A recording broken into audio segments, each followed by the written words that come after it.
किसी दीन को देखकर उसकी सेवा में इंद्रियों को तत्पर लगा।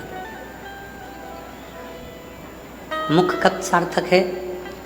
जब इन मुख से, जिह्वा से भगवान का भजन हो जाए। श्रवण कब सार्थक है?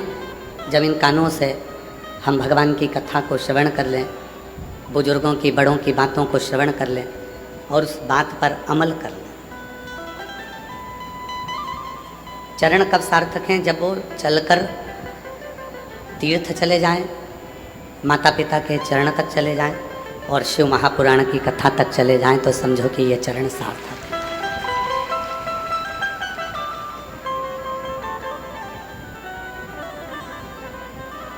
नहीं तो ये शरीर मिल भी गया और ये इंद्रियां जितनी हैं, 5 कर्मेंद्रिय, 5 ज्ञानेंद्रिय और 1 मन, ये 11 इंद्रियां कर्म ही नहीं करें तो क्या मतलब?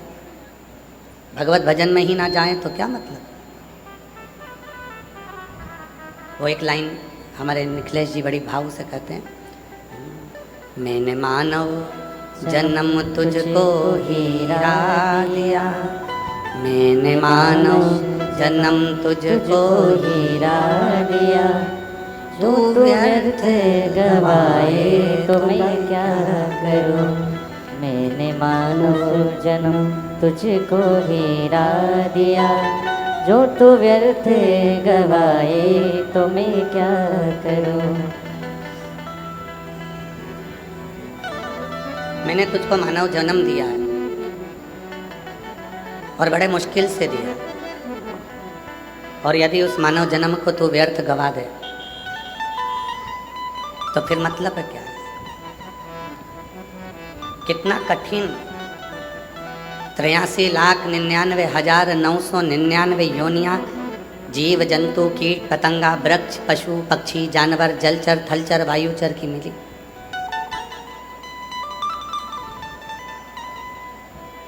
और 83,99,000 योनियां जब इस तरह की मिली और उसके बाद में 84 लाखवीं योनि मानव की मिली, मनुष्य की। और अगर वो योनि जो 84 लाखवें नंबर की मिली है उसको हम व्यर्थ गवा देंगे तो फिर विचार करिए कि वापस वो 83,99,999 योनियों में तो जाना ही है।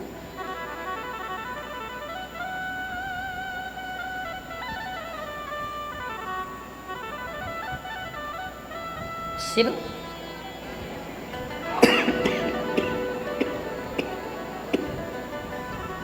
शिव पुराण की कथा कहती है,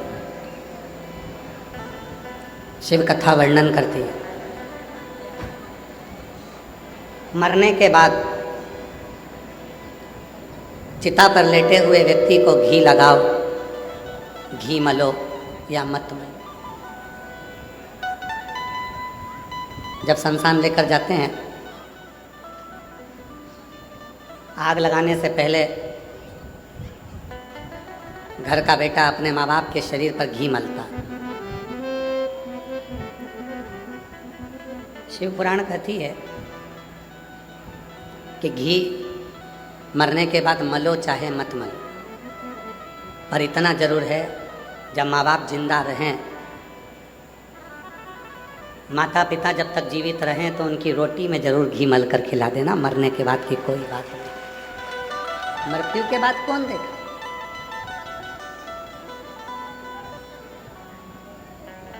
मृत्यु के बाद की क्रमता नहीं है, पर जीते जी की क्रमता। जीते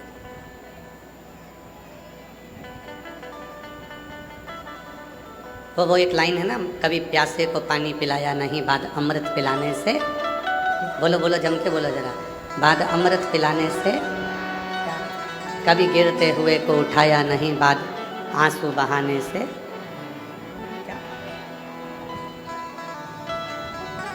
जिंदा है सेवा करो, जीवित हैं आदर करो, बुजुर्ग हैं सम्मान करो, आदर करिए, सम्मान करिए, सत्कार करिए। मृत्यु होने के बाद तुम जितना आदर देते हो, किसी के मरने के बाद तुम जितना सम्मान देते हो, अगर वही सम्मान तुम जीते जी दे दो तो जीवन सार्थक हो।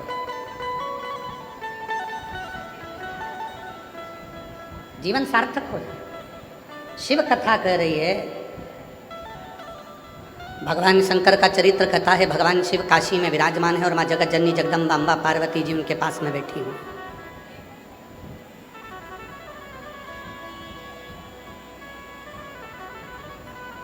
शिव जी नंदनवन काशी में माता पार्वती जी से कुछ बातें कहते हैं।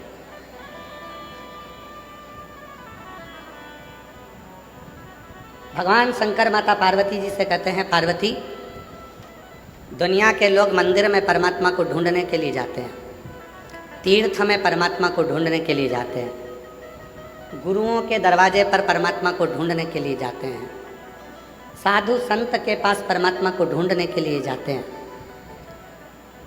देवालय शिवालय में परमात्मा को ढूंढने के लिए जाते हैं। शंकर पार्वती जी से कहते हैं, पार्वती, सच्चे परमात्मा तो घर में माँ बाप के रूप में विराजमान होते हैं, जिनको ढूंढने की जरूरत ही नहीं पड़ती। आदर करो, सम्मान करो, सत्कार करो, प्रणाम करो, नमन करो, सब कुछ प्राप्त हो जाए। सब कुछ। कल एक पत्र किसी बहन जी ने भेजा, उसमें उन्होंने लिखा कि श्री शिवाय नमस्तुभ्यम का मतलब तो प्रणाम करना होता है। कल एक बहन जी ने पत्र भेजा, उसमें लिखा था श्री शिवाय नमस्तुभ्यम का मतलब तो प्रणाम करना होता। बोल कर देखो, श्री शिवाय नमस्तुभ्यम, श्री शिवाय नमस्तुभ्यम। श्री शिवाय नमस्तुभ्यम का मतलब तो प्रणाम करना होता है। कल किसी बहन जी ने, हमारी बहन ने कल पत्र लिखा। नमः शिवाय का मतलब भी प्रणाम करना होता है। ओम नमः शिवाय का मतलब भी प्रणाम करना होता है। तो श्री शिवाय नमस्तुभ्यम इस मंत्र का मतलब जब प्रणाम करना है, तो प्रणाम करने पर शिव इतनी कृपा कर देते, इतनी करुणा कर देते, इतनी दया कर देते हैं। देखिए, कल भी कुछ माताओं ने पत्र लिखा था, हम व्यासपीठ से बोलते नहीं हैं। आज फिर हम निवेदन कर रहे हैं कि जितने भी सामान बेचने वाले हैं, कुरकुरा, मीठा कुछ या कोई भी सामान आप लोग बेचने वाले हैं, वो पंडाल के बाहर जाकर सामान बेचिए। लोग कथा सुनने के लिए आते हैं, उनके बीच बीच में आप लोग निकलते हो, डिस्टर्ब करते हो, और वो लोग बार बार पत्र में लिख कर भेजते हैं।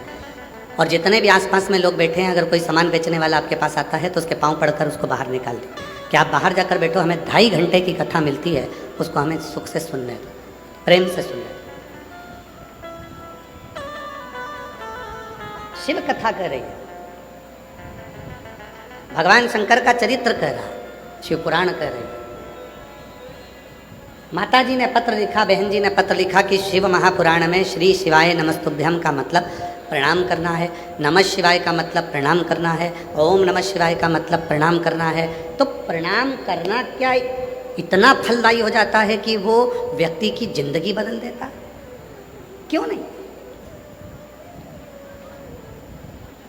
शिव कथा में भगवान शंकर पार्वती जी से कहते हैं, पार्वती, प्रणाम परिणाम को बदल देता। किसी से झगड़ा हुआ, खूब लड़ाई हुई, झगड़ा हो गया, खूब झगड़ा हो गया।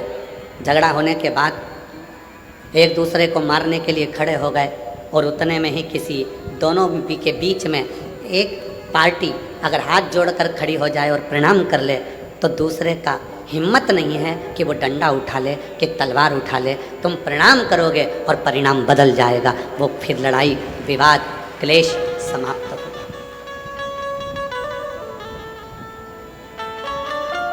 प्रणाम कर कर तो देखो। शिव महापुराण में वर्णन आता है कि श्री शिवाय नमस्तुभ्यम जो 11 बार उच्चारण करता है, 11 बार उच्चारण करना मतलब किसी को गुस्सा आ गया, क्रोध आ गया, कोई चिड़चिड़ा हो गया, और तुम हाथ जोड़ जोड़ कर उसको 11 बार प्रणाम कर रहे हो, प्रणाम करती हूँ आपको, नमन करती हूँ आपको, दंडवत करती हूँ आपको, क्षमा करिएगा, प्रणाम करती हूँ आपको। बस 11 बार आपने जैसे ही कितना भी क्रोध है, कितनी भी चिड़चिड़ प्रवृत्ति है, कितना भी क्लेश मचा है, आपने अगर प्रणाम कर लिया तो परिणाम बदल गया, निर्णय बदल गया। प्रणाम परिणाम को बदलता। महादेव नमन चरणों में स्वीकार कीजिए, सबका किया है मेरा भी उद्धार कीजिए, उद्धार कीजिए। कई लोग कहते हैं गुरुजी आप इस लाइन को बोलो, पर आप सबसे बुलवाते हैं, उसका कारण क्या है? हमने कहा कि शिव महापुराण की कथा केवल कथा नहीं है, शिव महापुराण की कथा में आप अपने पिता से बात करने के लिए आए हो, और यहाँ आया हुआ एक एक जीजी, एक एक जीजा, एक एक बेटी, एक एक बेटा, मेरी एक एक बहन, एक एक माता, बुजुर्ग पिता जब इस लाइन को बोलते हैं, उनके मुख से जब ये लाइन निकलती है कि सबका किया है मेरा भी उद्धार कीजिए, तो आपकी वाणी उस शिव को लगती है और शिव आप पर करुणा करना प्रारंभ कर देते हैं, आप पर कृपा करना प्रारंभ। और महादेव नमन चरणों में स्वीकार कीजिए, सबका किया है मेरा भी उद्धार कीजिए, उद्धार कीजिए। है त्रिपुंडधारी, है त्रिशूलधारी, है त्रिपुंडधारी, है त्रिशूलधारी। भगवान परिणाम बदलने के लिए बैठे, हमको उत्तर नहीं देना। राम जी किसको मानते हैं? कौन से देवता हैं जिसकी पूजन राम जी करते हैं? उत्तर तो जल्दी से, शिव जी। भगवान कृष्ण किसकी पूजन करते हैं? शिव जी की। राम जी भगवान शंकर की पूजन कर रहे हैं, कृष्ण भगवान शंकर की पूजन कर रहे हैं। जब आप लोगों ने श्रीमद् भागवत कथा बहुत सुनी होगी, आपके क्षेत्र में होती भी रहती है, आप लोग जाते भी रहते हैं, टीवी पर भी सुनते रहते हैं। भागवत जी में आपने सुना होगा शिशुपाल ने भगवान कृष्ण को गालियां दी, गाली पर गाली दी, एक गाली, दो गाली, तीन गाली, वो बकता गया, गाली पर गाली देता गया। और भगवान कृष्ण मुस्कुरा रहे थे। किसी ने भगवान कृष्ण से कहा तुमको इतनी गालियां दी जा रही है, शिशुपाल तुमको गाली पर गाली दे रहा है और तुम मुस्कुरा रहे, कुछ बोल नहीं रहे। भगवान कृष्ण कहने लगे कि मैंने उपमन्यु के मुख से सुना है, शिव का भक्त पलट कर जवाब ना दे, उसका जवाब शिव देता है। शिव का भक्त पलट कर जवाब ना दे, उसका जवाब शिव देता है। तो भगवान कृष्ण कहते हैं मैं शिव का भक्त हूं, मैं पलट कर जवाब नहीं दूंगा, जवाब तो महादेव देंगे। एक गाली हुई शिशुपाल की, दो गाली हुई, धीरे धीरे करते 80 गाली हो गई, बकता रहा, बकता रहा, गाली देता रहा, 90 गाली हो गई और 99 गाली हो गई, और आखिरी में 99 गाली पूरी होते से ही 100वीं गाली जैसी पूरी हुई और भगवान कृष्ण के हाथ में सुदर्शन चक्र आ गया। भगवान कृष्ण ने सुदर्शन चक्र को बुलाया नहीं था,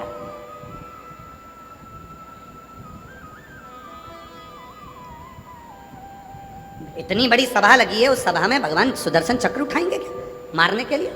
भगवान कृष्ण ने सुदर्शन चक्र को बुलाया नहीं था, पर भगवान कृष्ण के हाथ में सुदर्शन चक्र आ गया और वो सुदर्शन चक्र छूटा और शिशुपाल का शीश कट गया।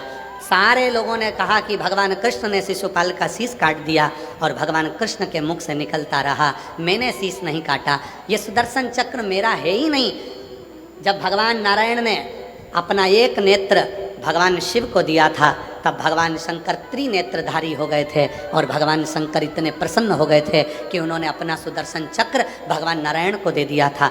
शिवजी तीन नेत्रधारी हो गए और भगवान विष्णु सुदर्शन चक्रधारी हो गए। तो भगवान कृष्ण कहते हैं ये चक्र मैंने नहीं उठाया, ये चक्र तो मेरी उंगली पर अपने आप आ गया, ये चक्र भी मेरा नहीं है और मारने वाला भी मैं नहीं हूँ। तो किसी ने पूछा फिर शिशुपाल को मारा किसने है? तो भगवान कृष्ण कहते हैं कि भगवान शंकर का मैं भक्त हूँ और अपने भक्त का अपमान शिव कभी सहता नहीं है, इसलिए उसी ने मार दिया।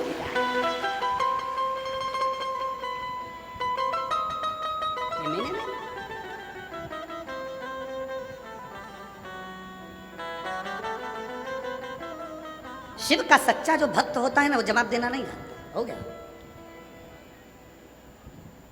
कितनी सुंदर बात कही है। भटिंडा वाले तो सुन ही रहे हैं, साथ में जितने लोग आस्था चैनल पर कथा सुन रहे हैं, जितने फेसबुक यूट्यूब पर कथा सुन रहे हैं, जितने लोग लाइव कथा सुन रहे हैं देश विदेश में बैठकर, शिव पुराण की आज की ये बात अपने भीतर उतार कर रखना। जिस व्यक्ति को उन्नति की सीढ़ी पर चढ़ना है, जिस व्यक्ति को आगे बढ़ना है, जिस व्यक्ति को खूब तरक्की करना है, उसको 3 चीज़ों का स्मरण रखना है। उसको 3 चीज़ें अपनी बुद्धि में रखना है। पहला, पीठ पीछे किसी की बुराई मत करो। क्यों? हम जब किसी के पीठ पीछे बुराई करते हैं तो हम कभी भी जिंदगी में उसके आगे नहीं निकल सकते, उसके पीछे ही रहते हैं। पीठ पीछे बुराई मत करो। 3 चीजें बताई गई है। अगर उन्नति की सीढ़ी पर चढ़ना है, आगे बढ़ना है, तो ये 3 चीजें अपने स्मरण में रखना। किसी की पीठ पीछे बुराई मत करो। हम किसी की पीठ पीछे बुराई करते हैं तो उसके पीछे ही रहते हैं, कभी जिंदगी में आगे नहीं बढ़ पाते। दूसरे नंबर पर, जो आपकी निंदा करे, जो आपकी बुराई करे, उसको गले लगाओ, चाय पिलाओ, नाश्ता कराओ, समोसा खिलाओ, मक्खन पराठा खिलाओ। क्यों? क्योंकि वो तुम्हारी बुराई करने वाला को तुम जब गले लगा कर रखोगे, वो बुराई करने वाला जब तुम्हारी बुराई करता रहेगा तो तुम उस बुराई को छाट कर अच्छे बनते चले जाओगे, और एक दिन इतने अच्छे बन जाओगे कि फिर बुराई करने के लिए तुम्हारे लिए कुछ बचेगा ही नहीं, तुम उस सीढ़ी तक पहुंच जाओ। तीसरे नंबर पर कहा, पहले नंबर पर पीठ पीछे बुराई मत करो, दूसरे नंबर पर बुराई करने वाला जो तुम्हारी निंदा कर रहा है, जो तुम्हारी चुगली कर रहा है, तुम्हारे लिए अपशब्द कर रहा है, तुमको गाली दे रहा है, तुमको आड़ा टेढ़ा बोल रहा है, उसको समोसा कचौड़ी जरूर खिलाओ, चाउमीन खिलाओ, नाश्ता खिलाओ, बघार खिलाओ, खूब पिज़्ज़ा खिलाओ, खूब प्रेम से लस्सी पिलाओ, क्योंकि ऐसा बुराई करने वाला। और हम नहीं कह रहे, ये पुराने शास्त्र भी कहते हैं, निंदक न्यारे राखिए आंगन कुटी छवाए, और बिन पानी बिन साबुन सब मेल धुल जाए। अर्थात जो निंदा करने वाला है उससे अपने हृदय से लगा कर रखना। कम से कम वो तुम्हारी निंदा कर कर तुम्हें साफ तो कर रहा है, तुम्हारे पाप को वो झेल तो रहा है। अगर निंदा करने वाला नहीं होगा तो तुम सब बीमार पड़ जाओगे।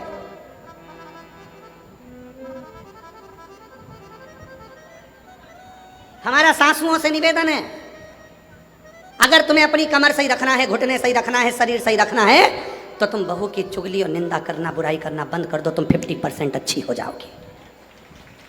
और हमारा बहुओं से भी निवेदन है, अगर तुम्हें अच्छा रहना है, कई बहुएं ऐसी हैं 45 की उम्र में, 40 की उम्र में, 35 की उम्र में, कमर दुख रही है, सिर दुख रहा है, हाथ पैर दुख रही है, कब हर 15 दिन में डॉक्टर, हर 8 दिन में डॉक्टर, ये डॉक्टर बदला, वो डॉक्टर बदला, वो डॉक्टर बदला। कारण क्या है? क्योंकि तुम सास की निंदा करती होगी, और निंदा का मतलब आप सब जानते हो। शिव महापुराण में वर्णन आता है, निंदा की एक कथा आती है, बड़ी सुंदर कथा है, आप सुनिएगा, फिर आप याद करिएगा किसी और वाला बाबा गलत तो नहीं बोल दिया। एक कथा आती है, एक संत का झोपड़ा था,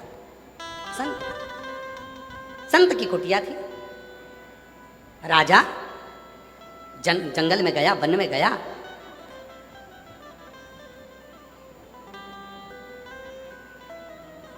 घूम फिर कर अपने घर गया। एक दिन वही संत भ्रमण करते करते राजा के दरवाजे पर गया और राजा से कहा, महाराज कुछ दे दीजिए भिक्षा में। राजा गुस्सेल था, क्रोध में था, उसको गुस्सा आ गया।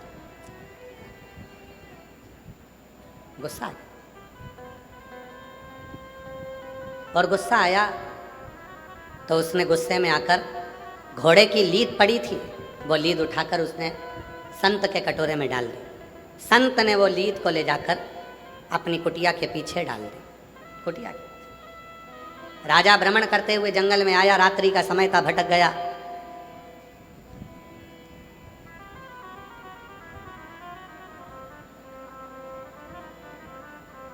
संत के दरवाजे पर आकर उसने देखा, संत तो है, घोड़े की लीद पीछे पड़ी है, और काय का संत जो घोड़ा रखता है घूमने फिरने के लिए।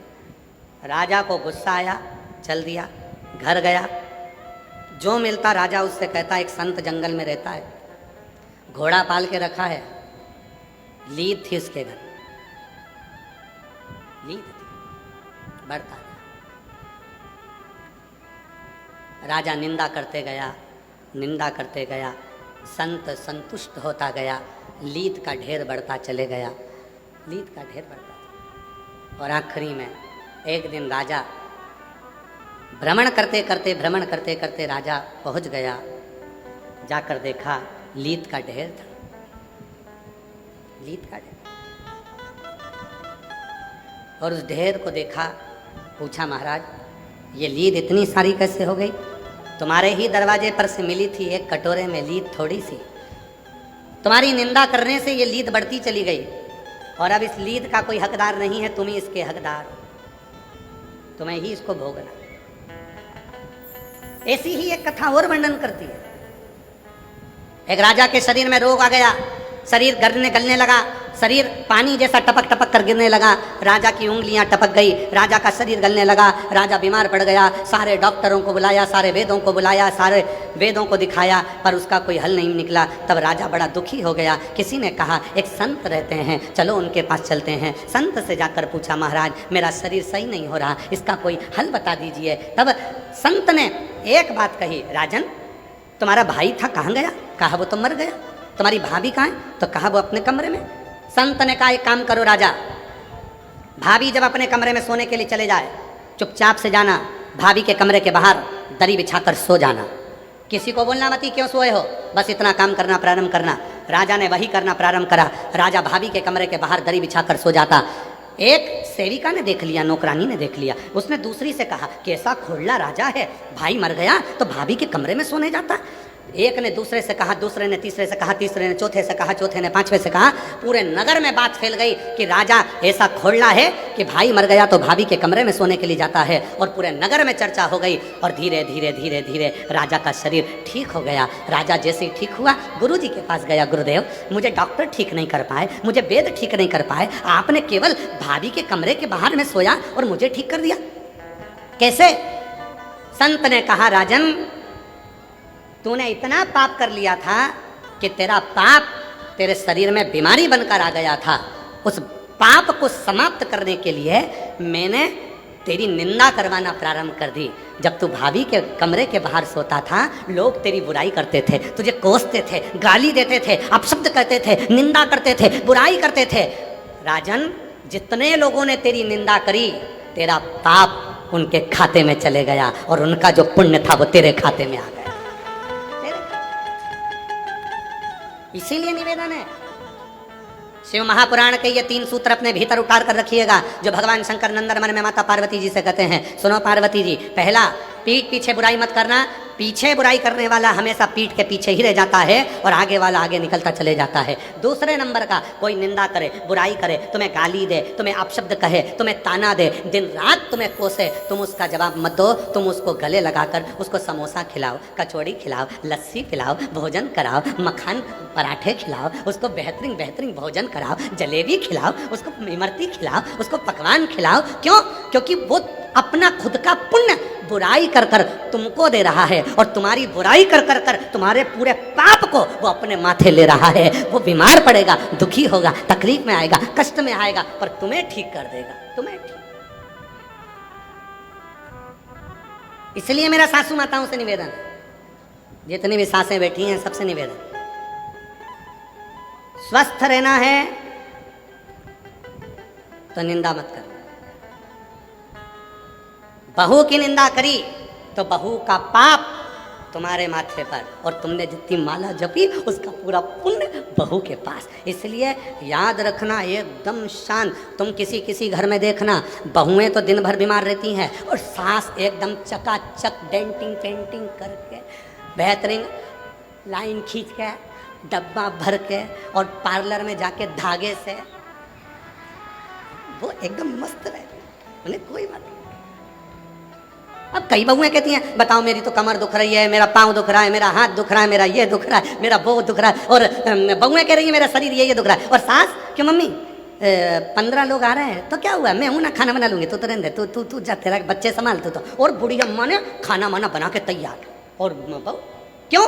क्योंकि बहू इतनी सास की बुराई करती है, सास की बुराई करते करते बहू सास की सारी बीमारी को खुद ले लेती है और अपना जितना पुण्य है वो सास को दे देती है। इसलिए याद रखना ये ट्रांसफ़र बहुत ध्यान देने वाला है, बहुत ध्यान। कई लोग हमसे कहते हैं बाबा जी आपकी इतनी बुराई करते हैं लोग बाग, हमने सोशल मीडिया पर देखा आपको गाली देते रहते हैं, कोई कहता है ऐसा कोई कहता है वैसा। हम उनसे एक ही बात कहते हैं, उनको कहने दो, हो सकता है हमारे कमर में कभी दर्द आएगा, हाथ पैर में दर्द आएगा, तो हमारा पूरा जितना भी दर्द है, दुख है, तकलीफ है, वो सब बुराई करने वाले ले लेंगे। और उन्होंने जिंदगी में कभी भूखे को भोजन, प्यासे को पानी पिलाया होगा, उसका पुण्य हमारे खाते में आता चले जाएगा। तुम कहने दो। आग लगे बस्ती में, जम के बोलो, आग लगे बस्ती में, क्या किसको रोइए, एकदम मस्त। जितना लोग बुराई करें तुम उतनी जोरदार खजूर वाली चोटी बना के जाओ, उतनी जोर भाई, खजूर वाली चोटी।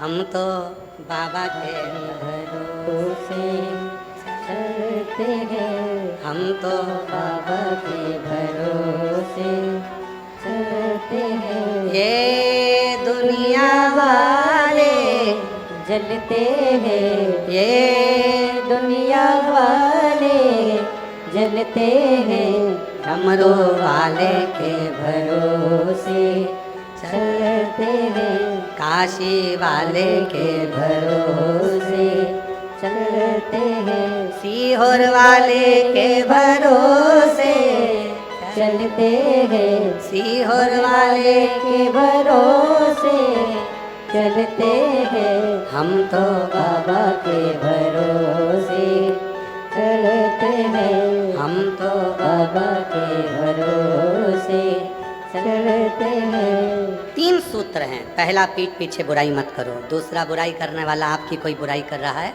दूसरे की बुराई करने वाले को गले नहीं लगाना, अपनी बुराई अगर कोई कर रहा है तो उसको गले लगा। तीसरा, गरीब और अमीर दोनों के भेद को मिटाओ। कुर्सी मिले, पद मिले, प्रतिष्ठा मिले, यश मिले, सबके लिए तत्पर रहो, सबसे, सबके प्रति समान, सबके।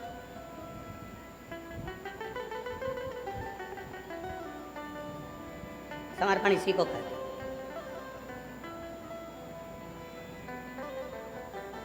समर्पण का भाव इसी को कहते हैं।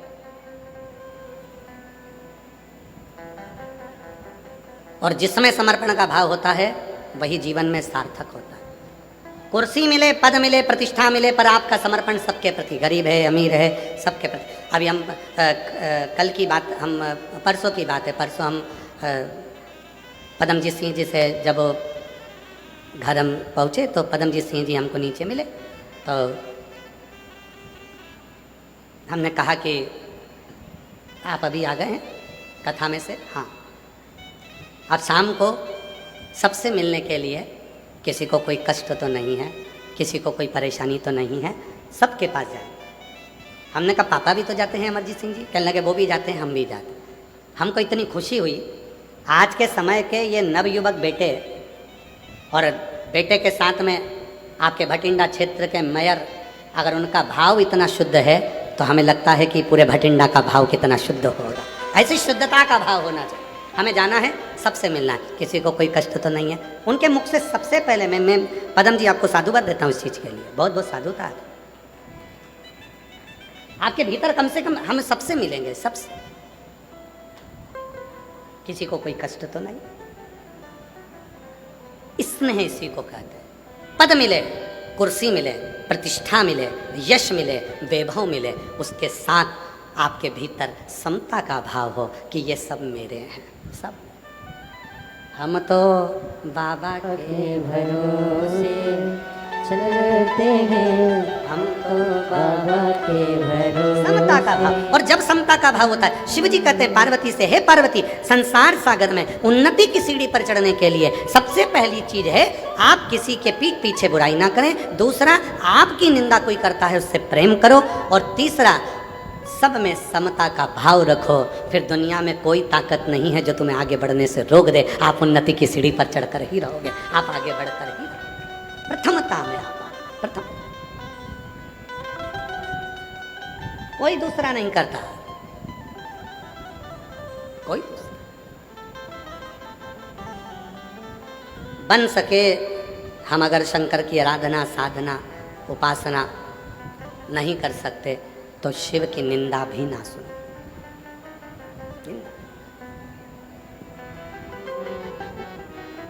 ईमानदारी से बोलना रे सब, जितनी मेरी भटिंडा की जीजियाँ बैठी हैं, जितने मेरे जीजा बैठे हैं, जितनी बेटियाँ बैठी हैं, जितने बेटा बैठे हैं, जितने बुजुर्ग माँ बाप बैठे हैं, और जहाँ जहाँ से तुम आए हो, जम्मू, हिमाचल, उत्तरांचल, हरियाणा, राजस्थान और भी ना जाने कहाँ कहाँ से तुम सब आए हो, ईमानदारी से बोलना। वृंदावन गए हो, अयोध्या गए हो, काशी गए हो, वैष्णो देवी गए हो, या ज्वाला देवी गए हो, या आसपास के जितने भी तीर्थ है वहाँ गए हो, मंदिर में दर्शन करते समय दिल ज़्यादा लगता है कि मोबाइल ज़्यादा लगता है? सत्य बोलना, क्या ज़्यादा लगता है? मोबाइल। मंदिर में जाते सही तुम्हारा दिल तो भगवान से जुड़ा नहीं, सबसे पहले मोबाइल, सबसे पहले मोबाइल। बजना क्या थी? मंदिर की घंटी। बजा क्या रहे हो? मोबाइल की घंटी। क्यों? उनको लाइव दिखाऊंगी मैं किस मंदिर में हूँ। मंदिर की घंटी बजाना थी, मोबाइल की बजा रही है। मोबाइल की। पति ने फोन उठा कर कहा, वो उठा ही नहीं था। बोल कहाँ है? मंदिर में है। लो मैंने दर्शन करो तो तुम जल्दी दर्शन करो। ओ बेचारा दिखा,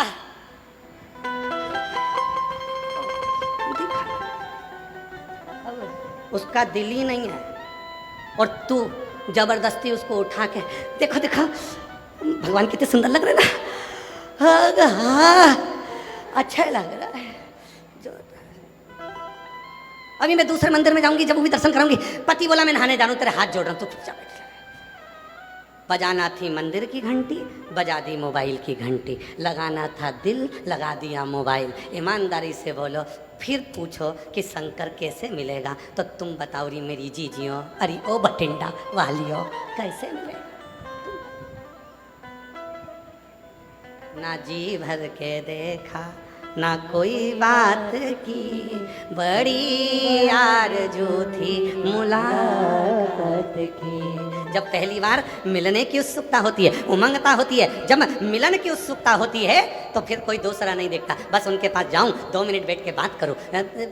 जब पहला संबंध पक्का होता है, लड़की लड़के को देखती है, लड़का लड़की को देखता है, तो मन में सोचते हैं कि 2 मिनट बैठ के बात तो करें, आखिर इनके हृदय में क्या चल रहा है, उनके हृदय में क्या चल रहा है। बातचीत चालू होती है, एक दूसरे से बातचीत होती है। कभी कभी वो बातचीत इतनी हो जाती है कि रात को 3-3 बजे तक बातचीत होती है। 3-3 बजे तक बातचीत होते होते तब बातचीत हो जाती है कि फिर शादी भी हो जाती है। शादी होने के बाद फिर क्या होता है? जो रात को 3 बजे तक बात करते थे, वो 15 मिनट बात नहीं करते। क्यों? मोबाइल लगाया, दिल नहीं लगा पाया।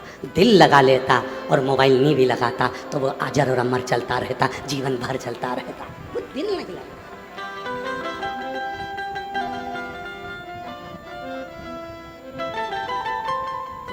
मिलन की आस, तुझसे मिलने के लिए तेरी कसम, तुझसे मिलने के लिए तेरी कसम, एक मुलाकात जरूरी है सनम। उसे मिलन की आस बढ़े। मंदिर गए, कहाँ गए? मुरली मनोहर मंदिर में। कहाँ गए? कुबरेश्वर धाम में। कहाँ गए? काशी विश्वनाथ में। कहाँ गए? उज्जैन महाकाल में। कहाँ गए? बांके बिहारी में। कहाँ गए? राधा वल्लभ में। कहाँ गए? भगवान के दर्शन करने। कहाँ गए? वैष्णो देवी गए। वहाँ जाने पर भी आपके मोबाइल की घंटी बाद में बजे, पहले दिल की घंटी बजे, मंदिर की घंटी बजे, और जिससे मिलन के लिए गए हो उससे 2 क्षण बैठकर बात तो करो। वो भी तरस रहा था तुम्हारे लिए और तुम भी तरस रहे थे उसके लिए। वो तुमसे पूछेगा, बहुत दुखी है, क्या बात है? तुम बैठकर चर्चा तो करो। शिव महापुराण की कथा में आप आए हो, पर आज तक हमने ये नहीं कहा कि ये शिव पुराण की कथा है। हम कहते हैं ये तुम्हारे पिता का घर है। जितनी देर बैठना, 2.5 घंटे की कथा होगी, 3 घंटे में से आधा घंटा आशीष ले जाते हैं, 2.5 घंटा हमारे पास मिलता है। वो 2.5 घंटे में से 2.5 घंटे जितनी देर बैठो उतनी देर उस पिता से बात करो। बहुत दुखी हूँ बाबा, तेरे पास आई हूँ, तुझसे नहीं कहूँगी तो किससे कहूँगी? जब अपने दिल की बात आप उससे कहोगे, वो भी सुनने के लिए आया है, सुनता है, तुम्हारे मन की बात सुनता है, और 3 महीने में तेरे दुखों को मिटाना प्रारंभ कर देता है। वो शिव है, वो शिव। किसी ने कहा शिव जी हमारी बात सुनते क्यों नहीं? ब्रह्मा ब्रह्मलोक में रहते हैं, भगवान विष्णु वैकुंठ लोक में रहते हैं। शंकर भगवान मृत्यु लोक में रहते हैं, कैलाश पर। कैलाश कहाँ है? पृथ्वी पर। कभी भी जाओगे घूम फिर कर कैलाश मानसरोवर चले जाओ, यात्रा करके जाओ, शंकर जी यही हैं। काशी में शंकर जी हैं, केदार में शंकर जी हैं, सोमनाथ में शंकर जी हैं, अमरनाथ में शंकर जी हैं, और कंकर कंकर में शंकर है। तुम जब जहाँ बैठकर पुकारोगे शिव वहाँ प्रस्तुत हो जाएगा। तुम दिल से बोलोगे, वो दिल से देना प्रारंभ। एक पत्र है, अच्छा है, देखो।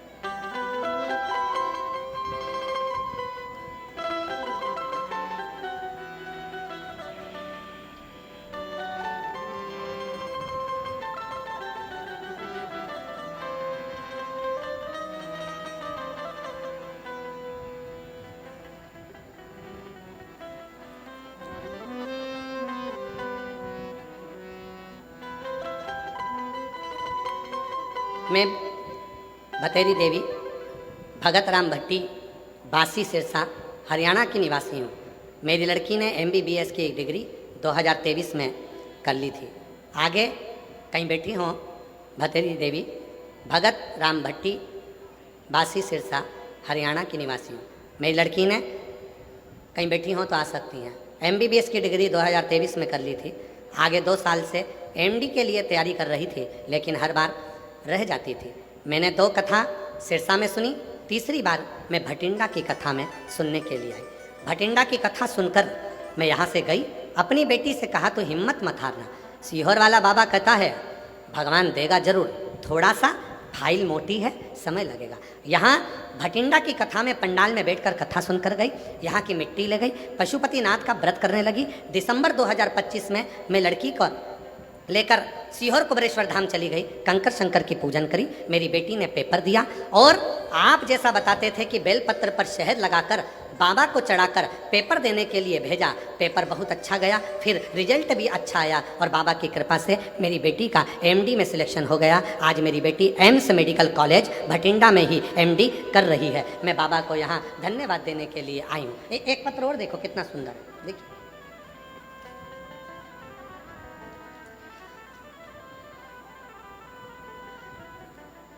नाम मेरा रजनी है, स्थान अबोहर पंजाब, जिला फाजिलका से आई हूँ। कहीं बैठी हों तो हाथ हिला सकती हैं, और अगर बैठी हों तो आ सकती हैं।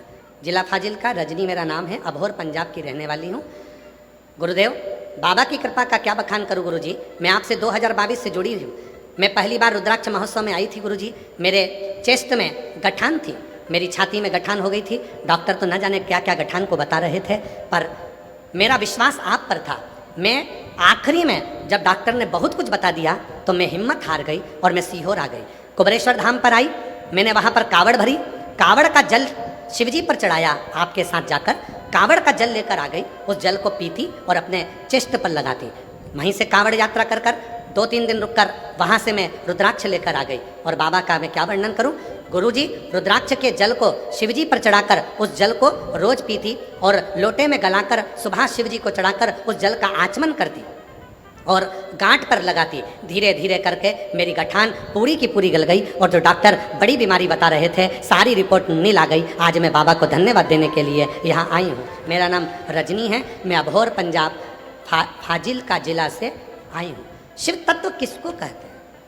अगर कहीं बैठी हो तो आ सकते। शिव की प्रीति किसको कहते हैं? एक विश्वास, एक भरोसा, एक दृढ़ता अपने भीतर, एक भरोसा। और महादेव नमन चरणों में स्वीकार कीजिए। सब बोलिए, सबका किया है मेरा भी उद्धार कीजिए, उद्धार कीजिए। है त्रिपुंडधारी, है त्रिशूलधारी, चरणों में तेरे बाबा जी पावन है चारों धाम। चरणों में तेरे बाबा जी पावन है चारों धाम। तेरी देव करते वंदना, पूजे है सीताराम। तेरी देव करते वंदना, पूजे है सीताराम। हो जाए पूरी कामना, हो जाए पूरी कामना। उपकार कीजिए सबका किया है मेरा भी उद्धार कीजिए, उद्धार कीजिए। है त्रिपुंडधारी, है त्रिशूलधारी, है त्रिपुंड त्रिपुंडधारी, है त्रिशूलधारी।